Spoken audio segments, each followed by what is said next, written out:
ಮಾಜಿ ಸಚಿವ ಕೆಎನ್ ರಾಜಣ್ಣ ಹೇಳಿಕೆ. ಬಿಡದಿ ಟೌನ್ಶಿಪ್ ವಿವಾದ ವಿಚಾರ ಯಾರೆಲ್ಲ ನಿರಾಕರಣೆ ಮಾಡ್ತಿದ್ದೀರಾ ರೈತರು, ಅವರ ಜೊತೆ ಮುಖ್ಯಮಂತ್ರಿಗಳೇ ಸ್ವಯಂ ಮಾತನಾಡಿದ್ದಾರೆ.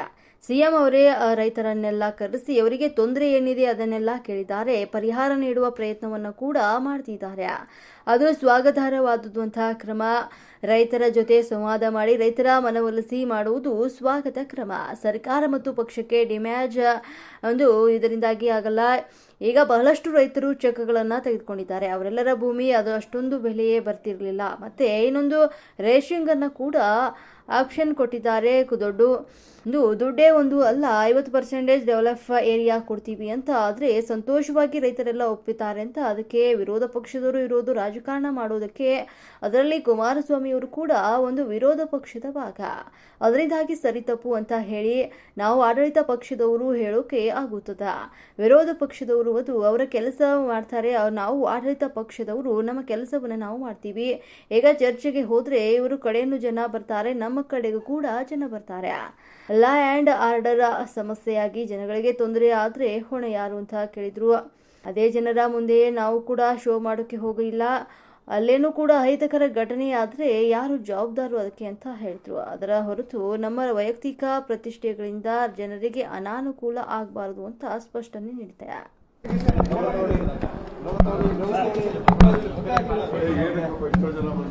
ಇಲ್ಲ ಸರ್, ಯಾವಾಗಲೂ ಬರೋದು ಇದು ಗೊತ್ತು. ಇಷ್ಟೇ ಜನ ಬರೋದು.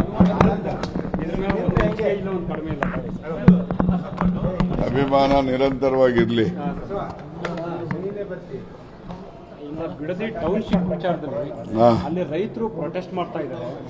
ಯಾವುದೇ ಕಾರಣಕ್ಕೂ ನಾವು ಜಾಗವನ್ನು ಕೊಡೋದಿಲ್ಲ ಅನ್ನುವಂಥದ್ದು, ಇದು ರಿಯಲ್ ಎಸ್ಟೇಟ್ ಮಾಫಿಯಾ ಅನ್ನುವಂಥದ್ದು ಕುಮಾರಸ್ವಾಮಿ ಅವರ ಆರೋಪ. ಈಗ ಸರ್ಕಾರದ ನಿಲುವು ನಮ್ಮ ನಿಲುವು. ಸರ್ಕಾರ ಏನು ನಿಲುವನ್ನು ತೆಗೆದುಕೊಂಡಿದೆ ಆ ನಿಲುವಿಗೆ ನಮ್ಮದು ಬೆಂಬಲ. ಹಾಗೇನೆ ಈಗೇನಿದೆ ಇವತ್ತಿನ ಮಾಹಿತಿ, ಯಾರೆಲ್ಲ ನಿರಾಕರಣೆ ಮಾಡ್ತಾ ಇದ್ದಾರೆ ರೈತರು, ಅವ್ರ ಜೊತೆ ಮುಖ್ಯಮಂತ್ರಿಗಳೇ ಸ್ವಯಂ ಅವ್ರನ್ನೆಲ್ಲ ಕರೆಸಿ ಅವರ ಏನು ತೊಂದರೆ ಇದೆ ಅದನ್ನೆಲ್ಲ ಕೇಳಿ ಪರಿಹಾರ ಮಾಡ್ತಕ್ಕಂಥ ಪ್ರಯತ್ನ ಕೂಡ ಮಾಡ್ತಿದ್ದಾರೆ. ಅದು ಸ್ವಾಗತಾರ್ಹವಾದಂಥ ಕ್ರಮ. ಯಾಕೆಂದರೆ ರೈತರ ಜೊತೆ ಸಂವಾದ ಮಾಡಿ ರೈತರ ಮನವೊಲಿಸಿ ಮಾಡ್ತಕ್ಕಂಥದ್ದು ಎಲ್ರಿಗೂ ಕೂಡ ಅದು ಸ್ವಾಗತ ಮಾಡ್ತಕ್ಕಂಥ ಕ್ರಮ ಅಂತೇಳಿ ನಾನು ಕೂಡ ಈ ಸಂದರ್ಭದಲ್ಲಿ ಹೇಳಿ. ಸರ್ಕಾರ ಮತ್ತು ಪಕ್ಷಕ್ಕೆ ಡ್ಯಾಮೇಜ್ ಆಗಲ್ಲ ಸರ್? ಹಳೆ ಮೈಸೂರು ಭಾಗದಲ್ಲಿ ಹಿನ್ನಡೆ ಆಗಲ್ವಾ ಸರ್ ತಮಗೆ? ನೋಡಿ, ಸರ್ಕಾರ ನಡೆಸುವಾಗ ಎಲ್ಲರೂ ತೃಪ್ತಿಪಡಿಸೋಕ್ಕೂ ಆಗೋದಿಲ್ಲ. ಒಂದು 10%ಗೆ ತೃಪ್ತಿ ಆದರೂ ಕೂಡ 90% ಜನರಿಗೆ ತೃಪ್ತಿ ಆಗುತ್ತಲ್ಲ. ಈಗ ಬಹಳಷ್ಟು ಜನ ಚೆಕ್ಗಳೆಲ್ಲ ತೊಗೊಂಡಿದ್ದಾರೆ. ಅವ್ರದ್ದೆಲ್ಲ ಭೂಮಿಗೆ ಅಷ್ಟೊಂದು ಬೆಲೆನೇ ಬರ್ತಿರಲಿಲ್ಲ, ಇವರು ಹೆಚ್ಚು ಕೊಟ್ಟಿದ್ದಾರೆ. ಮತ್ತು ಇನ್ನೊಂದು ಶೇರಿಂಗನ್ನು ಕೂಡ ಆಪ್ಷನ್ ಕೊಟ್ಟಿದ್ದಾರೆ. ದುಡ್ಡೇ ಒಂದೇ ಅಲ್ಲ, ನಿಮಗೆ 50% ನಾವು ಡೆವಲಪ್ಡ್ ಏರಿಯಾ ಕೊಡ್ತೀವಿ ಅಂತ ಅಂದರೆ ನೀವು ಸಂತೋಷವಾಗಿ ರೈತರೆಲ್ಲ ಒಪ್ತಾರೆ. ಅದಕ್ಕೇನು ಇಲ್ಲಿ ವಿವಾದ ಮಾಡ್ತಿರೋದು ಕುಮಾರಸ್ವಾಮಿ ಅವರು ಸರ್. ಅಲ್ಲ, ನಾನು ಕೊಡಿ, ವಿರೋಧ ಪಕ್ಷದವ್ರು ಇರೋದೇ ರಾಜಕಾರಣ ಮಾಡೋಕ್ಕೆ. ಅದರಲ್ಲಿ ಕುಮಾರಸ್ವಾಮಿ ಅವರು ಕೂಡ ಒಂದು ವಿರೋಧ ಪಕ್ಷದ ಭಾಗ. ಅದರಿಂದ ಸರಿ ತಪ್ಪು ಅಂತ ಹೇಳಿ ನಾವು ಆಡಳಿತ ಪಕ್ಷದವ್ರು ಹೇಳೋಕ್ಕಾಗ್ತದೆ? ವಿರೋಧ ಪಕ್ಷದವ್ರು ಅವ್ರ ಕೆಲಸ ಅವ್ರು ಮಾಡ್ತಾರೆ, ನಾವು ಆಡಳಿತ ಪಕ್ಷದವ್ರು ನಮ್ಮ ಕೆಲಸ ನಾವು ಮಾಡ್ತೀವಿ. ಚರ್ಚೆಗೆ ಬನ್ನಿ ಅಂತ ಕುಮಾರಸ್ವಾಮಿ ಅವರು ಕೂಡ ಪತ್ರವನ್ನು ಬರೆದಿದ್ದಾರೆ. ಈಗ ಚರ್ಚೆಗೆ ಹೋದ್ರೆ ಇವ್ರ ಕಡೆನೂ ಜನ ಬರ್ತಾರೆ, ಅವ್ರ ಕಡೆನೂ ಜನ ಬರ್ತಾರೆ.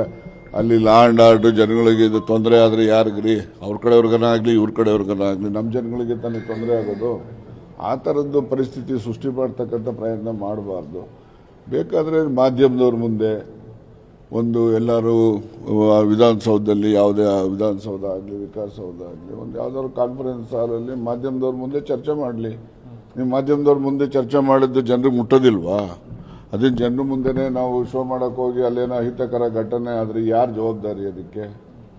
ಪ್ರತಿಷ್ಠೆ ಆಗಿದೆ ಸರ್, ಇದೇನಾದರೂ ಸರ್ ಅದು ಯಾರು ಪ್ರತಿಷ್ಠೆ ಮಾಡ್ಕೋಬಾರ್ದು. ಯಾವಾಗಲೂ ಕೂಡ ಜನಹಿತ ನಾವು ನೋಡಿಕೊಂಡು ಕೆಲಸ ಮಾಡಬೇಕೇ ಹೊರತು ನಮ್ಮ ವೈಯಕ್ತಿಕ ಪ್ರತಿಷ್ಠೆಗಳಿಂದ ಜನರಿಗೆ ಅನಾನುಕೂಲ ಆಗಬಾರ್ದು ಅಂತಕ್ಕಂಥದ್ದು ನನ್ನ ನಿಲುವು. ಸರ್, ಈಗ ಮಂತ್ರಿಮಂಡಲ ವಿಸ್ತರಣೆ ಬಾಕಿ ಇದೆ ಸರ್, ತಾವು ಕೂಡ ಆಕಾಂಕ್ಷಿ ಅನ್ನುವಂಥದ್ದು. ನಾನು ಮಂತ್ರಿಮಂಡಲದ ಆಕಾಂಕ್ಷಿ ಅಂತ ನಾನು ಎಲ್ಲೂ ಹೇಳೇ ಇಲ್ವಲ್ಲ. ನಾನು ಮಂತ್ರಿಮಂಡಲದ ಆಕಾಂಕ್ಷಿ ಅಂತಕ್ಕಂಥ ಮಾತನ್ನು ನಾನು ಎಲ್ಲೂ ಹೇಳಿಲ್ಲ, ಹಿಂದೆನೂ ಹೇಳಿಲ್ಲ, ಇವತ್ತು ಕೊಟ್ಟರು ಬೇಕಾಗಿಲ್ಲ ನನಗೆ. ಯಾಕೆ ಸರ್ ಬೇಡ ಬೇಡ ಅನ್ನತ್ರ ಅಷ್ಟು ನಿರ್ಧಾರ ಮಾಡ್ತಿದ್ರಲ್ಲ? ಅಲ್ಲಲ್ಲ, ಅಷ್ಟು ಮಟ್ಟಿಗೆ ಇಲ್ಲಿ ವೈರಾಗ್ಯ ವೈರಾಗ್ಯ ಯಾಕ್ರಿ? ನಾವು ರಾಜಕೀಯದಲ್ಲಿ ಇರೋರೇನೆ, ಗೊತ್ತಾಯ್ತಾ?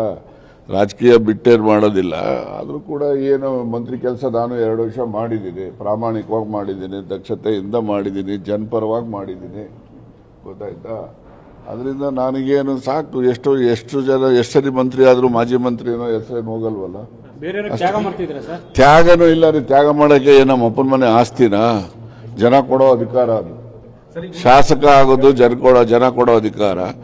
ಆ ಜನ ಕೊಡೋ ಅಧಿಕಾರದಿಂದ ಶಾಸಕ ಆದ್ರಿಂದ ಮಂತ್ರಿ ಆಗ್ತಕ್ಕಂಥದ್ದು. ಆಗಲಿ, ಬೇರೆಯವ್ರಿಗೂ ಅವಕಾಶ ಕೊಡಲಿ, ಬೇರೆಯವ್ರನ್ನು ಮಂತ್ರಿ ಮಾಡಲಿ. ನನಗೂ ಕೂಡ ಸರಿ ಮಂತ್ರಿ ಆದರೂ ಮಾಜಿ ಮಂತ್ರಿನೇ ತಾನೆ. ಸರ್, ಸಿಎಂ ಆದ್ಮೇಲೆ ಡಿ ಕೆ ಶಿವಕುಮಾರ್ ಅವ್ರನ್ನ ನೀವು ಒಂದು ಬಾರಿನೂ ಕೂಡ ಯಾಕೆ ಭೇಟಿ ಮಾಡಿಲ್ಲ ರೀ? ಏನು ಅನುದಾನಕ್ಕಾಗಿ ಏನಾದರೂ ಭೇಟಿ ಮಾಡಿ? ಅನುದಾನ ಅಗತ್ಯದ ಬಂದ ಭೇಟಿ ಮಾಡ್ತೀನಿ, ಪತ್ರ ಕಳಿಸ್ತೀನಿ, ಮಾಡಿದ್ದಾರೆ ಎಲ್ಲರೂ. ಸರ್, ಸಿದ್ದರಾಮಯ್ಯವ್ರನ್ನ ಕಡೆಗಣಿಸಲಾಗ್ತಿದೆ ಅನ್ನುವಂಥದ್ದು ಕೂಡ, ಯಾಕಂದ್ರೆ ಒಂದು ಕ್ರೆಸ್ಟ್ ಗೇಟ್ಗಳಲ್ಲಿ ಅಲ್ಲಿ ಅಳವಡಿಕೆ ಬೇರೆ ಮುಖ್ಯಮಂತ್ರಿಗಳನ್ನ ಬಗ್ಗೆ ಮಾತಾಡಿದ್ರು. ಸಿದ್ದರಾಮಯ್ಯರ ಅವಧಿಯಲ್ಲಿ ಅದು ಕ್ರೆಸ್ಟ್ ಗೇಟ್ಗಳು ಅದು ಯಾವುದು ನಾನು ನೋಡಿಲ್ಲಪ್ಪ, ಅದು ಹಾಕಿದಾರೆ ಇಲ್ಲ ಅಂತೇಳಿ. ಈಗ ಸರ್ಕಾರದ ಕಾರ್ಯಕ್ರಮ ಇದ್ದ ಮೇಲೆ ಸರ್ಕಾರದ ಒಂದು ಪ್ರೋಟೋಕಾಲ್ ಇರ್ತದೆ. ಆ ಪ್ರೋಟೋಕಾಲ್ ಅನ್ನು ಮಾಡಿರ್ತಾರೆ. ಒಂದು ಪಕ್ಷ ಮಾಡಿಲ್ಲ ಅಂತ ಹೇಳಿದ್ರೆ ಅದು ಲೋಪ ಆಗಿದ್ರೆ ಸಂಬಂಧಪಟ್ಟವ್ರ ಮೇಲೆ ಕ್ರಮ ತಗೋತಾರೆ.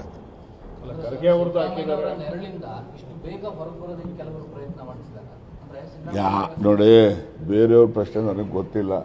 ನನ್ನ ಪ್ರಶ್ನೆ ನಾನೇ ಹೇಳ್ತೀನಿ. ನಾನು ಯಾರ ನೆರಳಲ್ಲೂ ಕೂಡ ಹೊರಗಡೆ ಬರೋವಂಥದ್ದಾಗಲಿ, ಇನ್ನೊಂದು ನೆರಳಿಗೆ ಸೇರ್ಕೊಳ್ಳೋವಂಥದ್ದಾಗಲಿ ಅದೆಲ್ಲ ಪ್ರಯತ್ನ ನನ್ನ ಹತ್ರ ಏನಿಲ್ಲ. ನಾವು ಎಲ್ಲಿರ್ತೀನೋ ಅಲ್ಲೇ ಇರ್ತೀವಿ. ಪಾರ್ಟಿ ಏನು ಬರ್ತದೆ ನೋಡ್ರಿ, Siddaramaiah is a mass leader, ಗೊತ್ತಾಯ್ತಾ. ಅವರನ್ನು ಸೈಡ್ಲೈನ್ ಮಾಡೋವಂಥದ್ದಾಗಲಿ ಅಥವಾ ಅವರನ್ನು ದೂರ ಇಟ್ಟು ಪಕ್ಷ ಸಂಘಟನೆ ಮಾಡ್ತೀವಿ ಅಂತ ಯಾರಾದರೂ ಹೋದರೆ ಅದು ಒಂದು ದೊಡ್ಡ ಬ್ಲೆಂಡರ್. ಅದು ಅವರನ್ನು ವಿಶ್ವಾಸಕ್ಕೆ ತಗೊಂಡು ಹೋದ್ರೇ ನಾವು 2028ಕ್ಕೆ ಮತ್ತೆ ನಾವು ಅಧಿಕಾರಕ್ಕೆ ಬರ್ತಕ್ಕಂಥ ಎಲ್ಲ ಅವಕಾಶಗಳು ಇದ್ದಾವೆ.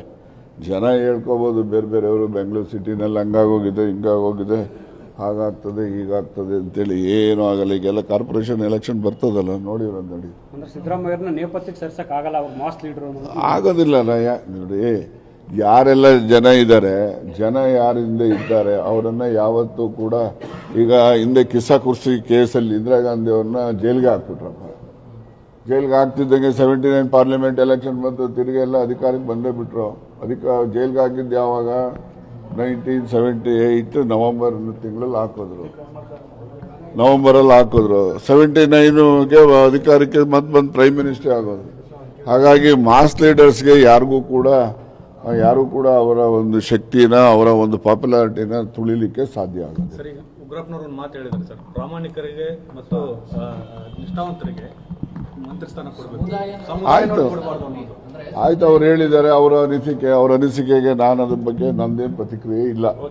Thank you.